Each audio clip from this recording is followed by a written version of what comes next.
loves, welcome to 27 Ways to Cook an Egg and talk about life while doing it. This is where recipes meet real talk, straight from my kitchen to yours. Let's crack into it. Hello and welcome to another episode of How to Cook an Egg and Talk About Life While Doing It.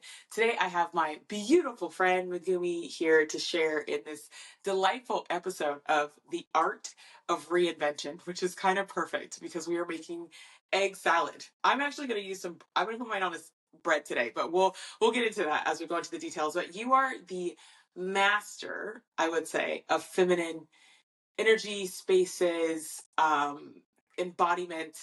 And so we're going to talk a little bit about that as well, who you are and who you be in the world, because it's just absolutely amazing. And I'm so thrilled to have you here with me today, making egg salad. Thank you, Crystal. I'm really excited to be here. Absolutely. Okay, so as we move through this conversation, I'm going to jump in really quick. We'll jump into our egg salad making, and then we'll dig in. We'll eat a little bit and chat about what it is that you do and just how the art of reinvention has kind of come into your life and where you are right now. I always say like the egg calls people. It's funny because most people have picked their egg. I chose this egg for you, and as we were like figuring out the title, I'm like, oh, this is perfect. This is a perfect conversation for us to have today. So, okay, so we are making egg salad sandwiches. Megumi was kind enough to follow the recipe that I sent her. We are going to do some hard-boiled eggs. This is like the simplest recipe. Some red onions. I put either regular dill, fresh dill, sorry, not regular dill, dried dill or fresh dill, but I actually have a dill mustard because I put a little mustard. I know, and some mayo. So I'm super pumped about making this with you because this is just like my family eats this all the time. They love it. So for you, egg salad, a fan, not a fan? Love egg salad. Oh, perfect. So Yes. we're in it. We're in this together. All right. Yeah. Let's do Japanese it. egg salad is the way to go.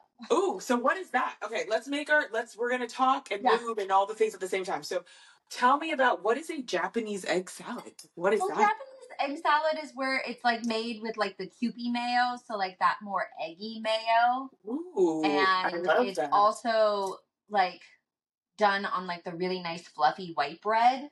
Ooh. So yeah, that's yummy. We should have done that recipe. But that's okay. We can share that recipe with everyone as well. We can do for it. sure. Yeah. All right, so I have my like potato masher here. I don't know why I was like, I'm gonna use the potato masher to make this egg salad, but that's not normally how I do it. So I'm gonna let it go.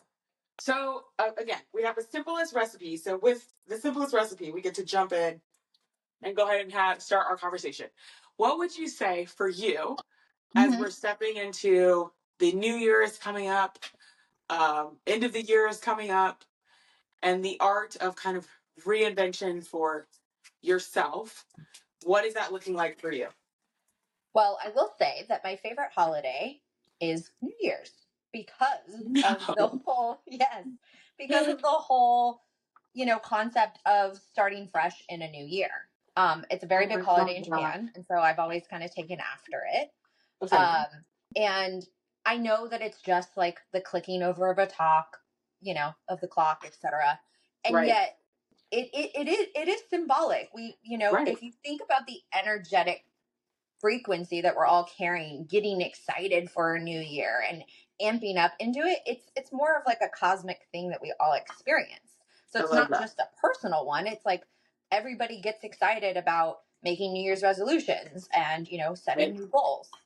And granted, most people go from one experience from the previous year into the next. And so New Year's resolutions don't really work. Right. It's all in your mindset. And so reinvention to me, if you're really choosing to go for it in the new year, is, well, what are the things that you're willing to let go of to reinvent yourself into new year? What are the habits? What are the routines? Or as I like to call them, the rituals that are setting you up to have that success for the reinvention that you're committed to creating.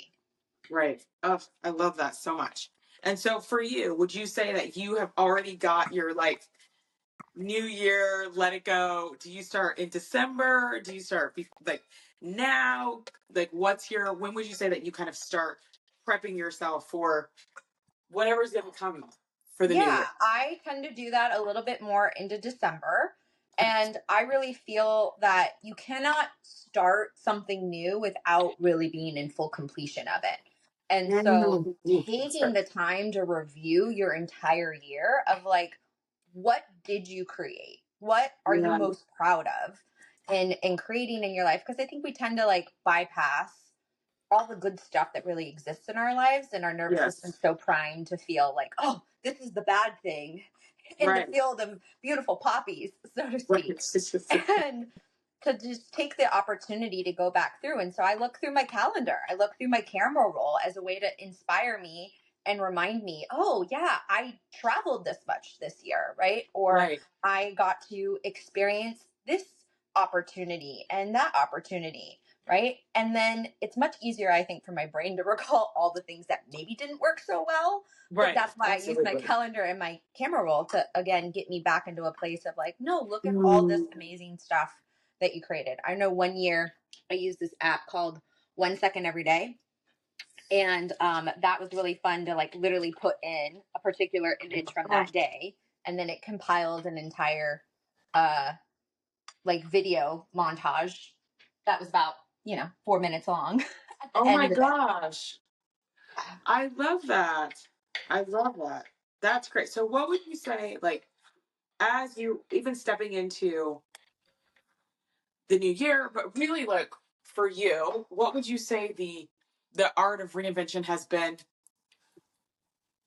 for you? Just I feel like we all kind of have these moments in our lives. Like we're constantly reinventing ourselves. We're constantly like stepping into the best version of ourselves and this new, kind of version of yourself. What would you say is just a great way, especially in feminine energy, feminine being? Like what would you say is a tool that you use or that you share with your clients to really hone in on that? And like what's like maybe the top 3 things that you would recommend? Yeah. So that's a great question. I think the biggest thing that I take upon myself is obviously any sort of emotional clearing. So the way that we move energy in the body is 3 different ways: breath, movement, and sound. So whether it's particularly a certain type of breath work that works for you, or just again getting really deep and rich in your own breath. So like taking the time to pause and notice where is your breath? Is it more in your chest? Is it more in your belly? Do you feel like you're choking back on it? Are you feeling shallow in your breath? Are you actually taking deep rich breaths? And so it's not about fixing it, but it's noticing where is my breath, and then getting intentional about where can I breathe into the places of my body that are maybe a little bit tense. So I tend to see with a lot of clients that I work with, there's a lot of tightness in the jaw, right? There's a lot of tightness in the hips. Those correlate as different energies and areas where, as women, we tend to feel like we can't use our voice, right? We're tight in our hips and our pelvic region because we're feeling a lot of sexual shame of sorts. And so those are generally the 2 areas that I experience a lot. Obviously, tightness in the shoulders and the neck. And so it's about, again, bringing breath and awareness to that space. So I would say that. Obviously, movement, right? So I teach a feminine embodiment dance practice. There's a couple of them that I teach.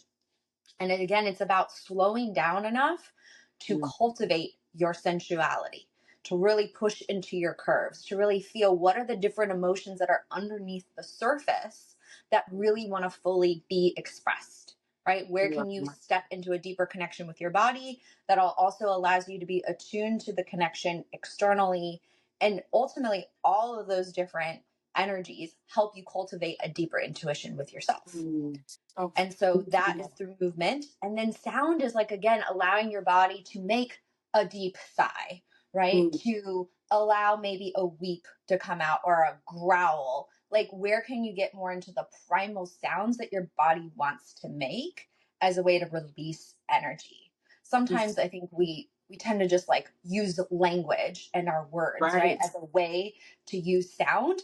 But most of the time, the things that we say, especially when we're triggered, right, or we're in a high elevated emotional state, and I'm not talking like high frequency, I'm talking like we're feeling intense anxiety or anger, we tend to say things we don't want to say, Right. And so what would it look like to actually make a sound instead of like, you know, like, or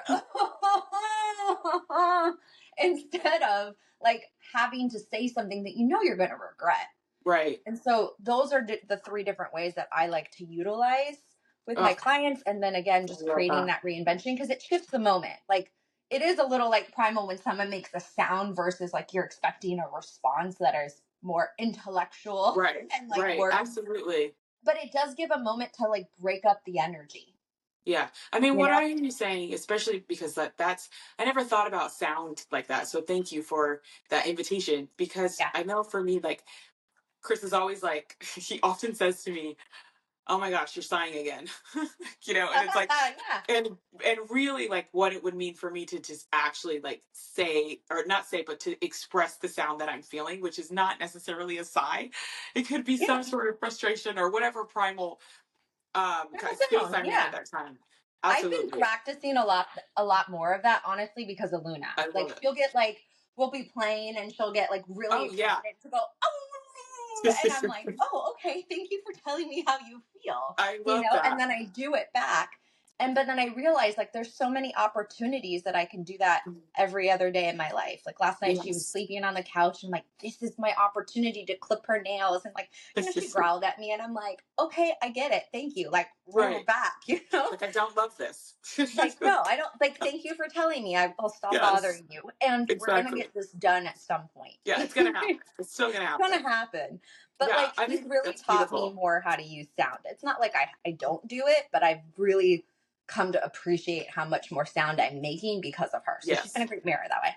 I love that. I feel the same way about Java. Like, there's spaces. I mean, all the animals that we have, but really, like, it's been fun having a puppy and just Yeah. like hearing her use her voice, or even like Yeah. her stepping at like the bark, and she's just like, whoa, like, and so it's an amazing opportunity, even for me, like you said, to get connected with that and the things that Mhm. I perhaps am not voicing, and so am able to make a Yeah. sound because I'm not ready to kind of express whatever it is that may be on my heart or my mind at the time.